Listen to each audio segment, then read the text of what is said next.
Então vamos começar aí para a gente já estar Coisas de atrasadinho, né? internet. Estamos atrasadinho. Acontece de vez em quando isso. Certo. Tudo bem, né? Então vamos começar, Beleza. né? Vamos, já devíamos ter começado.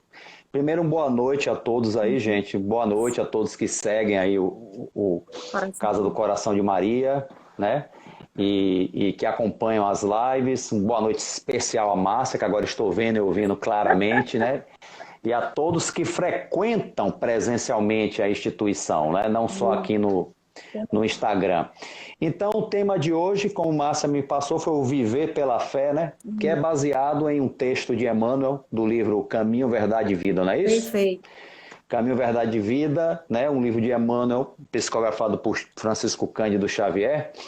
Mas quando fala de fé, eu acho que já até é um cacoete mental que eu tenho. Falou fé, eu lembro de Hebreus, capítulo 11, versículo 1, né? Que fala que fé é o firme fundamento das coisas que se esperam e a prova das coisas que não se veem, né? Eu gosto muito desse provérbio, né? Dos Hebreus, né? Ninguém sabe exatamente, não tem identificação de quem exatamente escreveu essa frase. Alguns atribuem a Paulo de Tarso, mas não tem certeza, né? Mas é como diz Allan Kardec, não importa muito o autor, o importa é o conteúdo, né? Então, firme fundamento das coisas que se esperam, quer dizer, é a fé unida à esperança, aquilo que a gente espera, coisas melhores, né? Então, a fé nos fundamenta, nos dá força para isso. A fé é verdadeira, a fé é realmente espiritual, né? E a prova das coisas que não se vê, quer dizer, não se vê com os olhos físicos, né? Mas nem por isso quer dizer que elas não existam e não atuem intensamente no mundo e em nós, né? Na nossa vida, nas pessoas que nos cercam, né? Então, assim, acho que essa frase ela é bastante profunda e ela não é muito discutida, interpretada no meio espírita. Não sei porquê, eu adoro essa frase, né? Quando voltarmos aos trabalhos presenciais, eu vou levar, não, vamos ver agora os Hebreus aqui, capítulo 11, né? Sobre questão de fé. Mas o próprio Emmanuel, nessa série de livros que ele faz, né, que é o Caminho, Verdade e Vida, o Fonte Viva, né, Pão Nosso e Vinha de Luz, né, que é essa série desses quatro, ele sempre coloca um trecho ou de algum evangelho, de algum evangelista, ou dos Atos dos Apóstolos, ou alguma epístola, né? No caso aqui é uma epístola, né, que ele vai se basear aqui. Mas o justo viverá pela fé, né? Paulo, Romanos. Então isso é interessante que quando fala viver pela fé, a pessoa pode interpretar assim, só basta eu ter fé, basta eu acreditar que eu estou bem, ou como se diz comumente dogmaticamente nas religiões, eu estou salvo, não é isso? E não é bem isso o que Paulo quis transmitir, né? Quanto que Emmanuel começa dizendo, não poucos aprendizes, ou seja, muitos, né? Não poucos aprendizes interpretaram erradamente essa assertiva, que levaram para esse lado, né? Que basta ter fé, basta acreditar, basta cumprir manifestações externas de fé, né? Sacramentos, obrigações, e aí está kit, né? Você vê que os fariseus eram assim, né? Eles só tinham o exercício externo de fé, né? Aí, como dizia Jesus, eram sepulcros caiados, né? Que chamava hipócritas, né? Acho que é a única vez que eu vejo Jesus chamar alguém de alguma coisa assim, pejorativamente, é os fariseus, hipócritas. Por isso que eu digo, hipócrita não é xingamento. Quando você chama o cara é hipócrita, não está xingando, não, está falando uma realidade, né? Porque a hipocrisia humana ainda é muito intensa, né? São raros os seres humanos, né?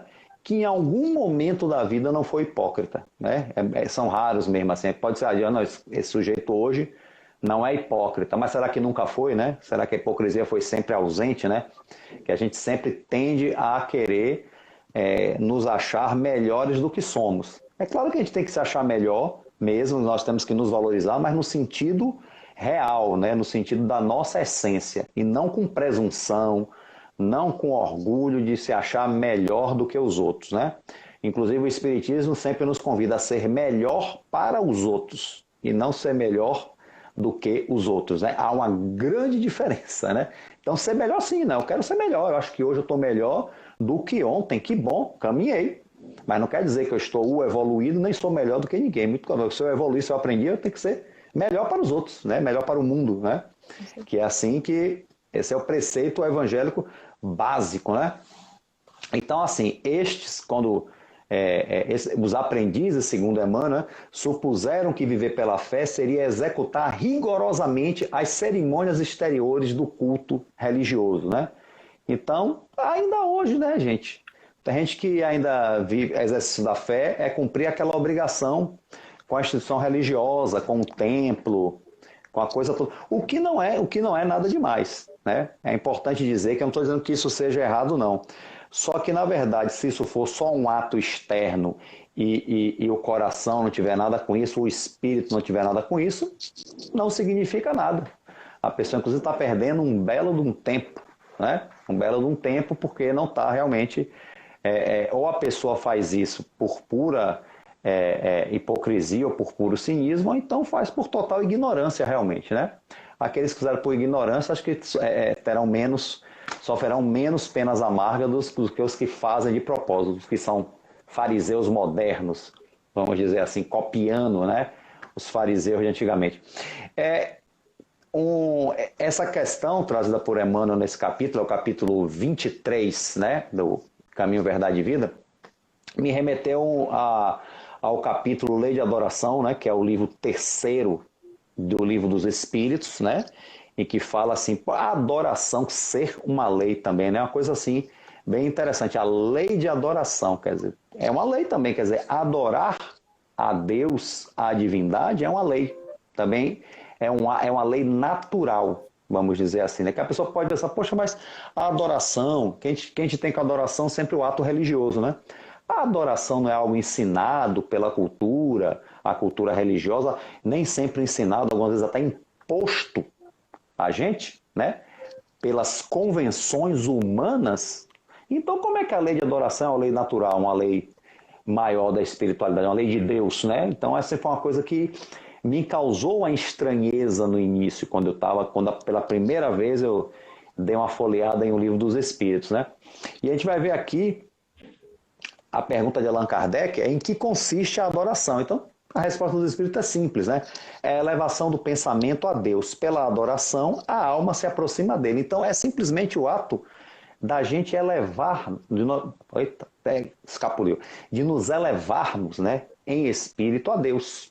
Só isso, não é ficar gritando o nome de Deus, nem ficar fazendo atos exteriores, né, para mostrar isso ou aquilo. É uma coisa íntima, né? É essa coisa de você realmente elevar o seu pensamento a Deus, entrar em contato com o Criador. Ora, se nós somos criados por Ele, é claro que a gente sempre vai buscar o contato com Ele, né? É uma coisa até, pode ser até instintiva até, né? No início. Então a lei de adoração corresponde a esse ato natural de buscar a divindade, né? Aí você pode perguntar assim, e os ateus, né? Como é que isso é natural? Como é que isso é uma lei natural que está dentro da gente, a lei de Deus está dentro da gente, na nossa consciência? E como é que tem gente que é ateu, que não acredita, né? E no Livro dos Espíritos, os Espíritos afirmam que não existem povos ateus. Todos têm uma intuição inata da existência do Criador. Olha que interessante. Todos têm, né? Aqui a pergunta que quando se faz na 652, né? Que está na lei natural, resultado do sentimento inato do homem. Quer dizer, é um sentimento inato que até os povos primitivos têm, né? E ele fala que a verdadeira adoração está no coração, não em atos externos. Mas se você pensa, os ateus, mas lá diz que não há povos ateus, que o sentimento inato é para todos. O que acontece é que a cultura, né, em determinado momento da humanidade, o homem se acha, né? Eu não vou dizer porque o homem se acha melhor que Deus, eu não acho que é bem por aí, né? Devido até à própria atuação das religiões oficiais, atuações arbitrárias, atuações vamos dizer assim, posturas erradas, né? Para falar mais suave, até tenebrosas, vamos dizer assim. Ó. A gente vê na própria história da cristandade, né? Coisas terríveis em nome de Jesus, coisa que não corresponde ao pensamento de Jesus, né? Então, acho que isso é uma consequência. O ateísmo ele cresce muito na época do iluminismo, né? Do iluminismo na França. em que se libertam da opressão da igreja no Estado. Então, essa libertação da opressão da igreja, que é justa a libertação, gerou um grupo de ateus muito grande, ateus intelectuais, que começaram a afirmar em suas artes diversas, literatura, pintura, a não existência de Deus. Mas, na verdade, era negando o clero. Porque o clero no mundo é o que representa Deus. Né? Posteriormente, os protestantes também, né? O clero católico, os protestantes. Então, é essa rejeição a isso, né? Que leva a rejeitar até mesmo a essência verdadeira, né? Da existência de Deus, dos ensinamentos de Jesus. Né? Para muitos, Jesus, inclusive, é uma ficção. Diz que não se prova cientificamente a existência de Jesus. Então, muitos têm Jesus, inclusive, como personagem ficcional. Né? Então, aqui, agora o que tem mais a ver com o assunto aqui do livro, desse capítulo de Emmanuel, é justamente a questão 657, que pergunta sobre a vida contemplativa. Né? Aquele ser, né, que entra no monastério, né? No monastério, vai ser um monge, vai ser não sei o quê, e se aparta da vida mundana e só leva uma vida de meditar e de orar. Então Kardec pergunta, esse aí, né, por voltar só o seu pensamento para Deus, não fazer o mal, isso aí já representa uma evolução? Aí os espíritos respondem, ele pode não fazer o mal, mas também não faz o bem. Ele tem uma vida inútil e vai ser cobrada contas pelo bem não realizado. É óbvio que é muito bom não fazer o mal, óbvio, né? Mas também não fazer o bem, a pessoa, o espírito, não progride. Né? Então essa é uma vida, do ponto de vista espiritual, pouco produtiva, ou quem sabe até zero produtiva. Né? Então essa, porque vai se viver só uma vida de contemplação, uma vida de cultos exteriores, de obrigações exteriores. E que adianta você cumprir suas obrigações religiosas? Que adianta você até ser uma pessoa presente na instituição, seja na igreja ou qualquer outro segmento religioso, mas se você está ali cumprindo o que você tem como dever, mas o coração ainda está cheio de ciúme, está cheio de inveja, está cheio de ódio, entendeu? Está cheio de vingança. Então, a religiosidade, né, e especificamente a religiosidade cristã, não está cumprindo o seu papel. Entendeu? Está sendo só, vamos dizer assim, um adereço. Né? A gente sempre buscando nas coisas, buscando nas coisas outras bengalas, né, para nos apoiarmos, para não querermos cumprir as nossas metas, o nosso... Podemos usar essa palavra destino. Né? Eu não gosto muito desse palavra destino, porque destino parece uma coisa escrita, mas o destino, assim, enquanto algo que a gente constrói, né? Enquanto uma caminhada que nós mesmos empreendemos. Né? O destino acho que existe, mas não é uma coisa escrita por Deus já pronto para cada um. O destino existe, mas é escrito por nós mesmos.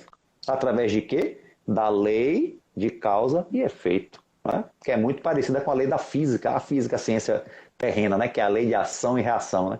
Muito parecida, quer dizer, todo efeito tem uma causa, toda causa gera um efeito. Né? Então isso aí, vide causas atuais das aflições do Evangelho, causas anteriores das aflições. Tudo aquilo que não tem explicação de início na vida, nessa encarnação que a gente vive, só pode ser de uma encarnação anterior, porque desde que se admita Deus, tem que admitir a suprema justiça.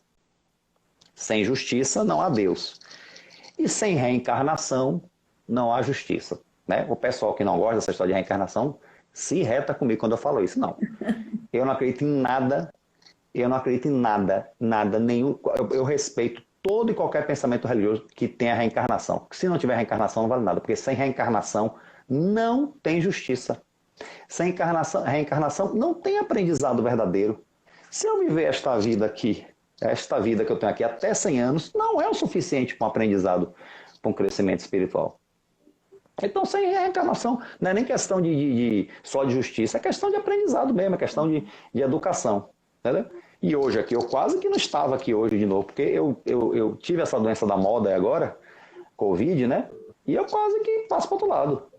Porque são situações assim que a gente foi agora em fevereiro. Está fazendo Tá fazendo 2 meses, né?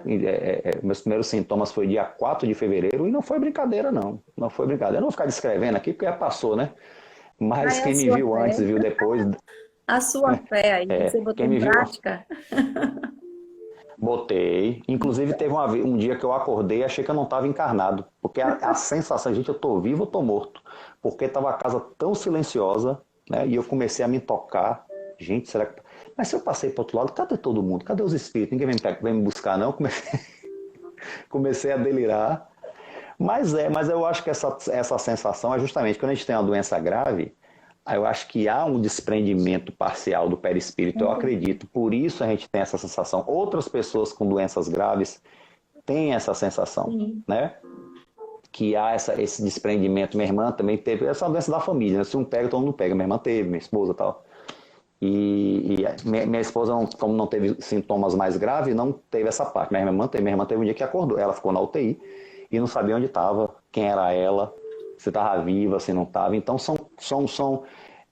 é uma prova, viu? A enfermidade é uma prova, porque ela tira todo o nosso equilíbrio. A gente está encarnado, então parte do nosso equilíbrio está no corpo realmente, né? A gente está ligado ao cérebro, a coisa toda, ainda que o espírito seja independente, mas você é uma puxada de cadeira, assim, viu? Quando você vai sentar, puxa a cadeira, você cai. A enfermidade grave, ela é uma puxada de cadeira, assim, e É na hora que, que aí a gente realmente se conhece, começa a se conhecer e se perguntar, né? Várias coisas, né? Faz a reflexão. pois o que vale a pena e o que não vale a pena. Não vou dizer que Sim, foi uma transformação grande que eu passei, não, que eu vi a luz, não, peraí, não vamos exagerar.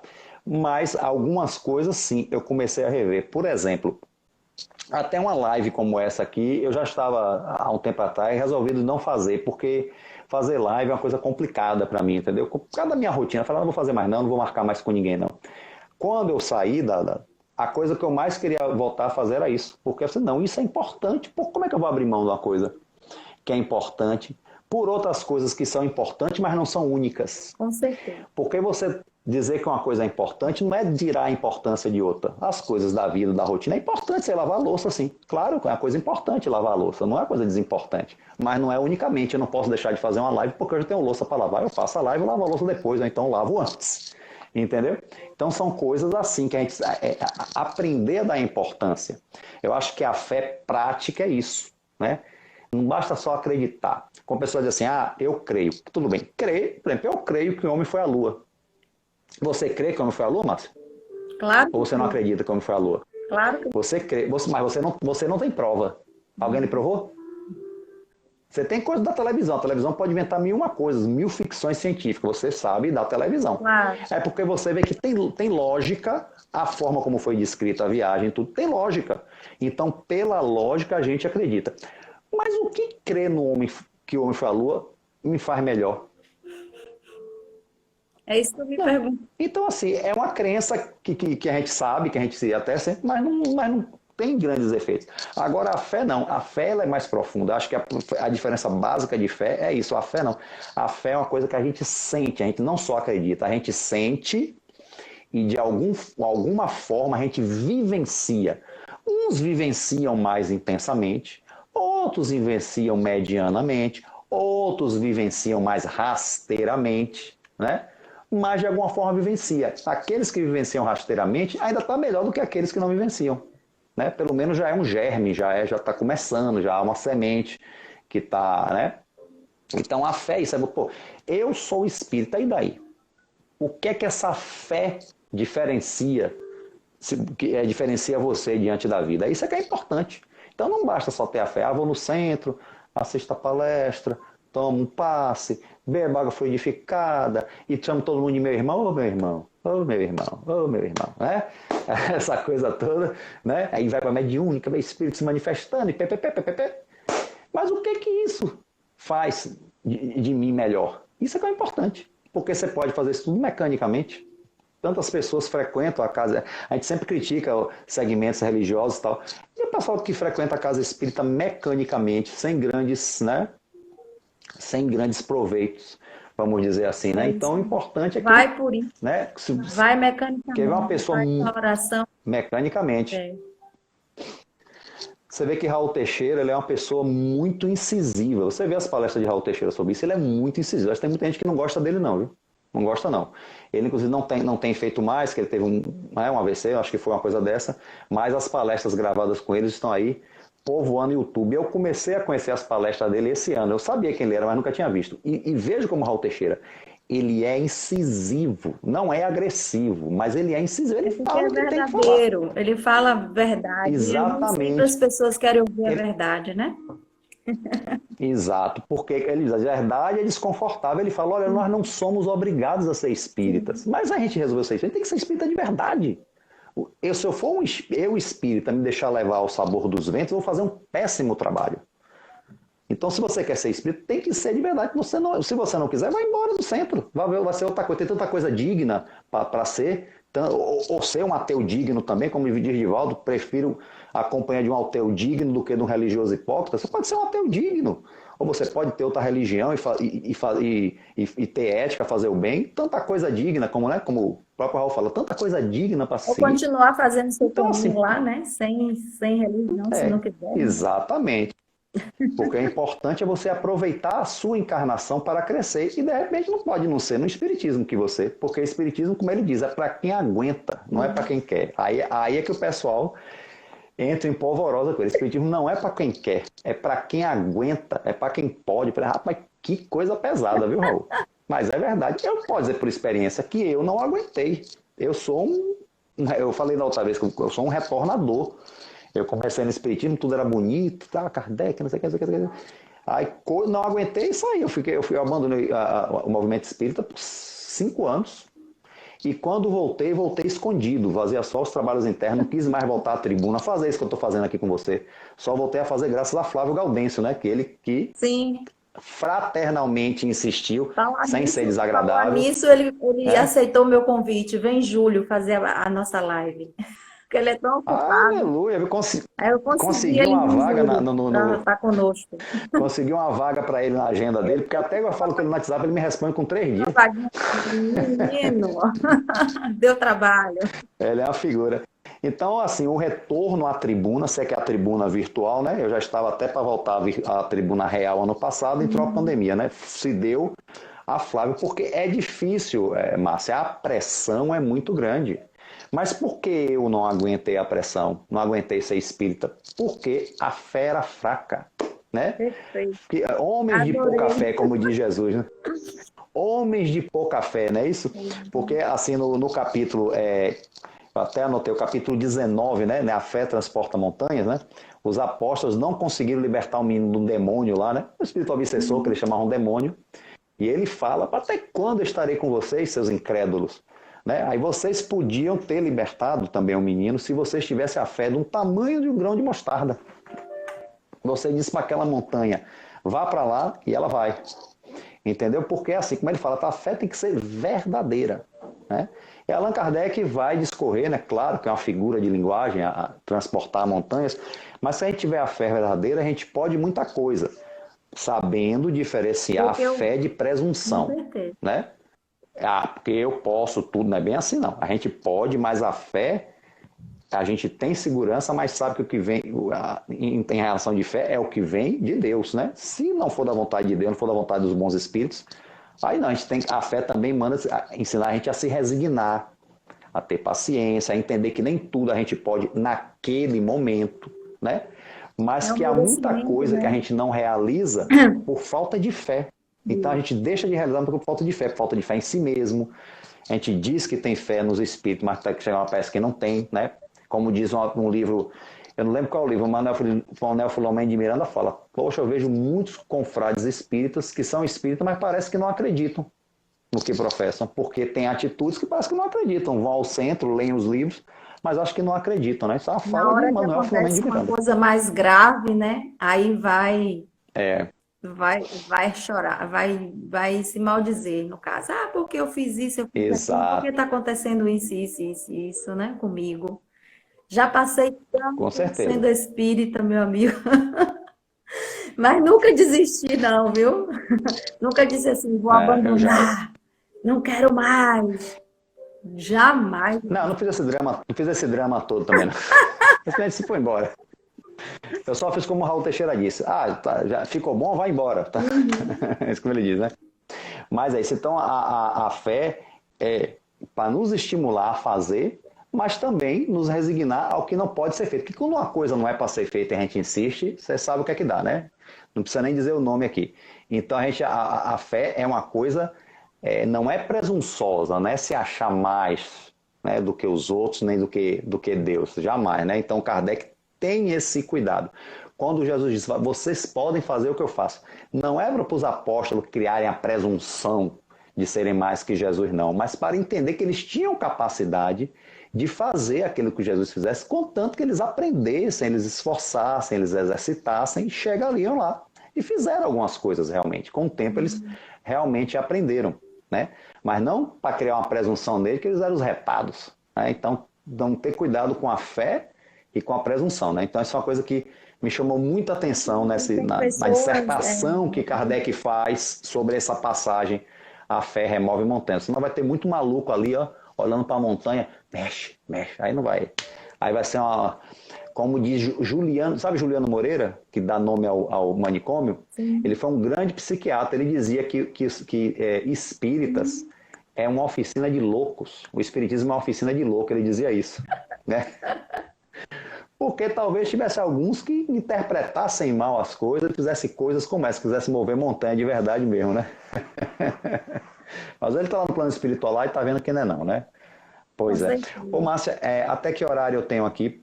Eu não sei, eu não estou aqui, eu não peguei o relógio. Que horas são aí para você? Faltam 9 minutos para as 9 horas. Tá, 9 para 9. pode terminar 9. Pode seguir, né? 9 pode. Ok. Então aqui deixa eu ler só alguns trechos desse texto, porque ele é muito rico, né? Emmanuel fala aqui, frequentar os templos, harmonizar-se com os sacerdotes, respeitar a simbologia sectária, o sectarismo religioso, aquele, né? Eu sou melhor, você é o inferior, né? Indicaria a presença do homem justo, quer dizer, eles acreditavam, tem gente que acredita mesmo nisso, né? Acreditar, sempre falo no passado por quê? É porque eu penso no tempo de Jesus, mas hoje continua, né? Mas nem sempre vemos o bom ritualista aliado ao bom homem, né? Nem sempre vemos o bom. Isso tá em comum com o livro dos Espíritos, a questão 653, que ele fala assim, que a verdadeira adoração é do coração. Você pode fazer, né, adorações externas, mas se o coração não tiver nada a ver com isso, né, isso está no livro dos Espíritos. Então, é como diz Emmanuel está sempre com Kardec ou com Jesus. Ele disse a Chico Xavier, quando eu não Com tiver com certeza. Kardec e Jesus, você fique com eles e me abandone. Então, até o momento eu não abandono o Emmanuel, não. Por enquanto estou ficando com ele. Né? Então, e antes de tudo é necessário ser criatura de Deus em todas as circunstâncias da existência. Né? A gente não é filho de Deus só nesse ou naquele momento, a gente é o tempo todo, a todo momento, de olho fechado, de olho aberto. Né? Então, ele diz assim, Paulo de Tarso queria dizer que o justo será sempre fiel, viverá de modo invariável na verdadeira fidelidade ao Pai que está nos céus. E aí ele fala assim, ó, os dias são ridentes e tranquilos, quer dizer, os dias bons, ridentes e tranquilos, tenhamos boa memória e não desdenhemos a moderação. Quer dizer, não vamos abusar dos bons dias. Isso é um ato de fé. Com certeza. Também é um ato de fé. Quer dizer, é um ato de fé que não tem nada a ver com culto religioso externo. É um ato de fé. São escuros e tristes, como acontece, como eu passei na estante aí, né? Eu e minha família, que eu não sei se doeu mais em mim ou gente da minha família, né? Nesse processo. Aí ele diz, confiemos em Deus, sem cuja permissão a tempestade não desabaria. Isso é exercício de fé, é confiar em Deus, principalmente nos momentos difíceis. É nos momentos bons saber ter a moderação, né? Não abusar, mas mais ainda nos momentos difíceis, escuros e tristes, confiar em Deus, né? Saber que nós temos provas e expiações a cumprir, né? Lembrar disso. Essa é a parte que nós espíritos temos mais dificuldade. Na hora do problema, a gente não lembra. Cadê Cadê? as provas e expiações que eu tenho a cumprir, que eu aprendi lá no estudo do livro dos Espíritos e do Evangelho segundo o Espiritismo? Então, é aquele outro mesmo, porque tem gente que não passa desses dois, né? Lê mal esses dois e não chega nem na Gênese. Né? Porque eu estudar Kardec, a gente tem que ter disposição. Viu? Eu realmente, quando eu tive disposição, agora eu estudo. Vou Que coisa boa. pentateuco.com, viu? Que coisa boa, Mas Vinícius. ainda não, mas ainda não sei tudo. Você vê que o estudo tem que ser constante, né? Tem gente que lê os 5 livros, Eu não sei tem que estar nada, sempre amigo. relendo. Eu não sei nada, absolutamente. Todo dia a gente tem que Tem que estar ler, tem que sempre. estudar e tem que Exato. vivenciar. Porque se também você Que vivenciar. estuda e não vivencia, não adianta. Você tem que vivenciar aquilo que E você ler, lê, aquilo que você acredita que está ali. ler e reler, né? E Ler e reler, reler. né? Tem gente que lê, larga lá no canto e esquece do E ainda Kardec, mais né? eu tenho um processo de esquecimento, a minha memória é péssima. E aí eu tenho que voltar toda hora para ler e reler várias vezes, porque eu não fixo. É uma coisa que eu tenho que realmente não tem jeito. Então tem que voltar e reler, reler e ler para poder Então você fixar. tem que. É. Então a leitura, nesse caso, é até um exercício para você. Mais do que aprendizado, é um exercício mesmo, como você exercita o braço com halteres, né? Sim, Bom, veio o abandono do mundo, o Pai jamais nos abandona. Quer dizer, as pessoas podem nos abandonar momentaneamente, seja por qualquer motivo que for. Pode ser até por culpa nossa mesmo, né? A gente às vezes faz de vítima, mas de repente as pessoas se afastam da gente por atitudes nossas. E a gente faz, o que é que eu fiz? Né? Porque acha que o que a gente faz e que magoa as pessoas é normal. Sabe, a gente às vezes tem coisas que a gente fala às vezes que pra gente é normal, mas magoa, a gente não tem que criar essa sensibilidade. Então, muitas vezes as pessoas se afastam, né? Veio o abandono do mundo, o Pai jamais nos abandona. Então, nesse momento, é exercitar a fé que Deus nunca nos abandona. Vamos nos renovar, vamos aprender a lidar melhor com as pessoas, com as situações, para que a gente volte a se harmonizar com o mundo, com as pessoas, tudo na medida do possível, sem forçar a barra, porque relações, amizades, seja lá qual for, não se força. Tem que ser natural, tem que ser cultivada e com boas com atitudes. certeza. Né? E assim, chegaram as enfermidades, os desenganos, a ingratidão e a morte, Deus, eles são todos, olha que interessante, enfermidades, desenganos, ingratidão e a morte. Eles são todos bons amigos, né? A morte é uma grande amiga, a ingratidão, né? Eles são todos bons amigos, por trazerem até nós a oportunidade de sermos justos, de vivermos pela fé, segundo as disposições sagradas do cristianismo. Então veja, são amigos por quê? Que trazem até nós a oportunidade de sermos justos, de vivermos pela fé, segundo disposições sagradas do cristianismo. Então assim, não é que a gente vai cultuar problemas, sermos masoquistas, não. Mas a gente entender que esses problemas que nos acontecem são ferramentas necessárias para o nosso crescimento e que não são injustos, né? Que a gente tem um passado a espiar, como sempre os espirituais, nós temos um passado a espiar e um futuro, né, para crescer. Então, são as expiações naturais, mas também tem que ser usado como ferramenta. Porque se a gente sofre, por exemplo, por consequências de atos passados, mas se a gente não sofrer bem, a gente não tira proveito nenhum. Né? Então é bom usar também o sofrimento como uma ferramenta. Né? Isso foi até uma palestra que eu fiz para lá para o GEPEC, que fala de um texto de Joana de Ângeles que fala sobre isso, né? Quer ver como os espíritos eles são sintonizados, né? Que o sofrimento é algo natural, é algo até que faz parte da transição. Por exemplo, a borboleta é um sofrimento romper o casulo, mas faz parte da transição. Ela não está pagando pecado nenhum fazendo isso, mas é que faz parte para fortalecer suas asas.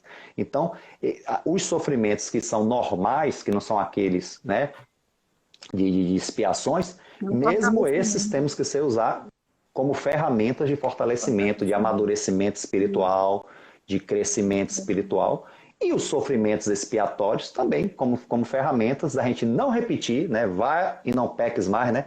A gente não repetir o erro para não sofrer de novo e usar eles como ferramentas de crescimento. E essa é a parte mais difícil realmente, né? Quando a gente está sofrendo, a gente só quer chorar, né? A gente não sabe pegar esse sofrimento, a gente tem que aprender a pegar esse sofrimento e como uma argila, fazer uma ferramenta, moldar uma ferramenta para o nosso crescimento. E isso é um aprendizado, nem todos nós sabemos mesmo, somos aprendizes, né?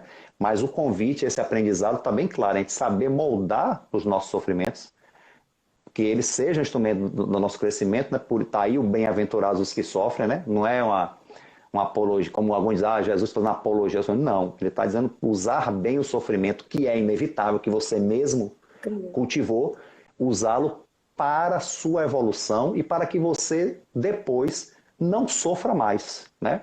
Então isso também faz parte do exercício de fé, mas não é só a fé, né? É a fé aliada, né? A fé às boas obras. Teve um palestrante, uma vez eu não lembro o nome dele, tem muito tempo, ele falou que a fé e as boas obras são dois remos. Se você andar só com a fé, o barco fica girando. Mas se você andar com o remo da fé e as boas obras, O aí barco vai você pra anda, frente. né? Porque ambas são necessárias. A fé nos dá o equilíbrio, né? A fé nos dá o equilíbrio, nos dá a esperança, e as boas obras, o trabalho na seara do bem, nos dá a evolução, né? Nos dá o crescimento espiritual que a gente tanto almeja. Mesmo aqueles que dizem que não, lá no fundo, no inconsciente, almejam sim. Em algum momento, com certeza, despertarão em algum momento. Ok? Então, Eita, eu acho que é só isso, né? Tudo isso, né? Só isso. tudo isso. Eu teria mais coisas para dizer, mas como realmente o tempo apertou, Mas se eu vou você quiser, a parar por gente aqui, porque começou eu era eu tenho esse 9, problema. Quando eu era começo a falar, eu 8. não paro mais. Você pode seguir mais, porque Eu nós não estou lhe ouvindo, Márcia. iniciamos um pouquinho mais. Lembra? Nós não iniciamos 8. Nós Eu não estou iniciamos te ouvindo. 8h15, 8h20. Então você pode continuar aí conversando mais um pouquinho com a gente, tá bom?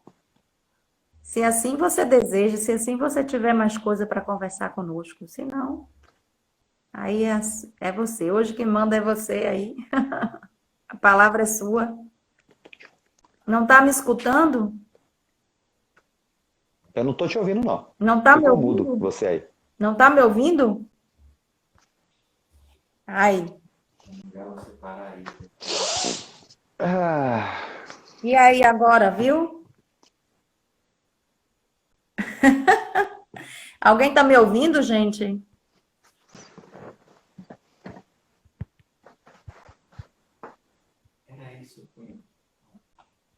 Ok. estou ouvindo. Tá ouvindo agora? Deixa eu ver aqui. Tá me ouvindo, Ricardo?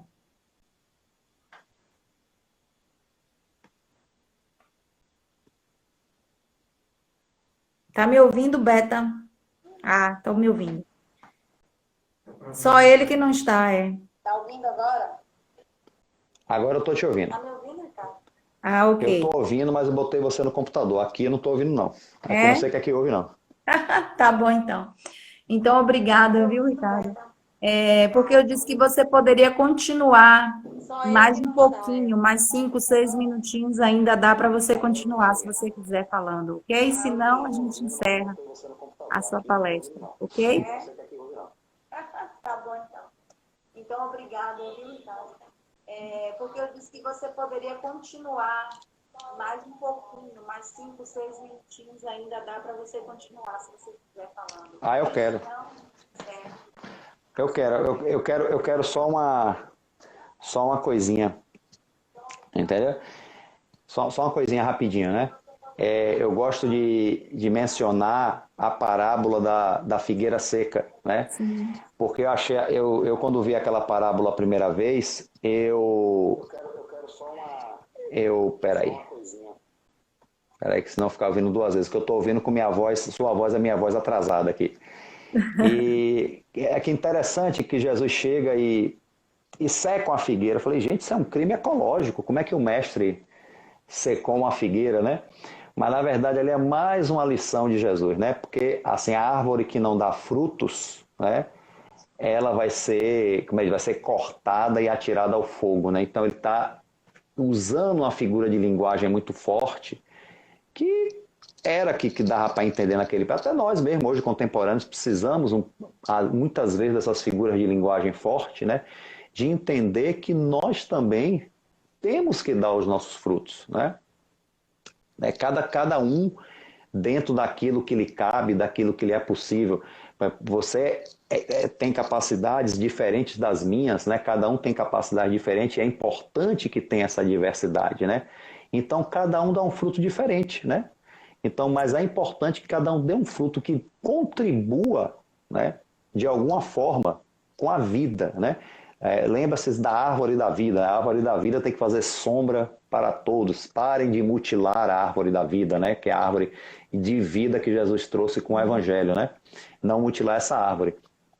Então é importante que, sim, que todas aquelas pessoas, aqueles espíritos que não derem frutos ou derem frutos ruins, vão sofrer as consequências. Como nós já sofremos muito, né? Nós somos espíritos milenares, né? E sofremos, né, por darmos frutos maus deliberadamente ou não dar fruto nenhum, né? E a gente hoje entende que é importante que nós demos bons frutos, não muitos, né? Não é que sejam poucas conquistas que sejam, mas que sejam verdadeiras, né? Que a gente suba 2, 3 degraus, mas suba mesmo. Que a gente consiga subir e não mais cair de volta, que seja uma subida firme, que tudo aquilo que a gente aprender, que não seja muito, mas que seja verdadeiro, que seja firme. Quer dizer, que o aprendizado se fixe, né? Um grande amigo meu, né, que era diretor mediúnico de um centro espírita que eu frequentei muito tempo, né, no bairro da Boca do Rio, ele dizia o seguinte: chega um momento da evolução que não tem mais volta. A gente se esforça para superar certas coisas e evoluir. Mas quando a gente chega aqui, em certo momento, a gente não tem mais volta, porque a gente não consegue mais. A gente alcançou de tal forma a evolução espiritual que a gente não consegue mais ser aquilo que a gente era antes. Então não tem mais volta. Quando a pessoa supera a violência, por exemplo, chega nesse momento de superar, ele não consegue mais ser violento em momento nenhum. Ele pode encarnar em um ambiente de guerra, seja lá como for, mas ele não vai ser violento, porque ele já superou. Então essa é a evolução. É aquele patamar que você chega e não dá mais para você voltar. Porque às vezes tem evoluções que não são tão evoluções. A gente evoluiu, mas qualquer problema a gente volta de novo, né? Então não é evolução. Pode ser um aprendizado. A gente aprendeu como a gente supera, mas não aprendeu a manter a superação.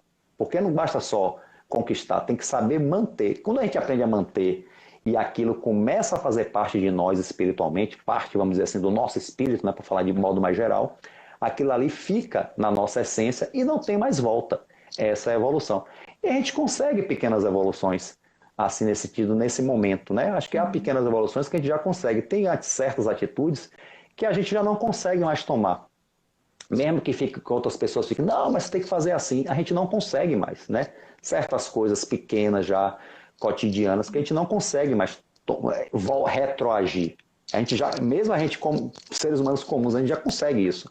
Então imagine em um âmbito espiritual, as grandes conquistas espirituais. Então, quando a gente alcança, a gente não consegue voltar mais, né? Quando a gente supera o ciúme, supera a avareza, né? Essas coisas todas que tá sempre aqui, né? Que foram resumidas nos 7 pecados capitais, né? Eu acho muito interessante esse resumo, né? Simbolicamente nos 7 pecados capitais.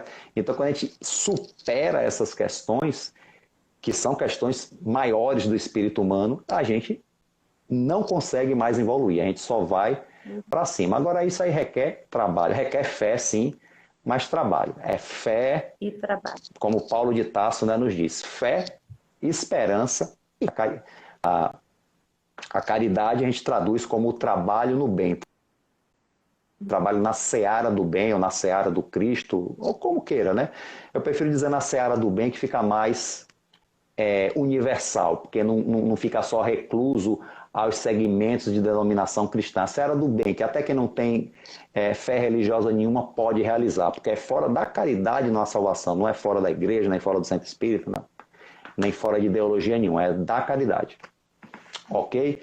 Então é isso, gente. Então, obrigado aí por acompanharem esta live, que teve uns congelamentos assim, mas a gente fica aqui firme e forte, porque a gente tem fé.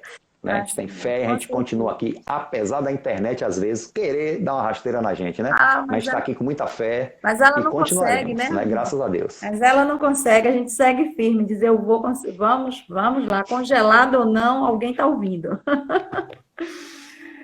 Tá bom, Ricardo, obrigada. Obrigada pela noite de hoje, pela sua live, pela sua palestra. Bote aí no computador que você vai me ouvir depois. Depois você vai me ouvir, ok? Deus te abençoe, querido. Muito obrigada por estar aqui conosco hoje, tá bom? Até uma próxima, se Deus quiser.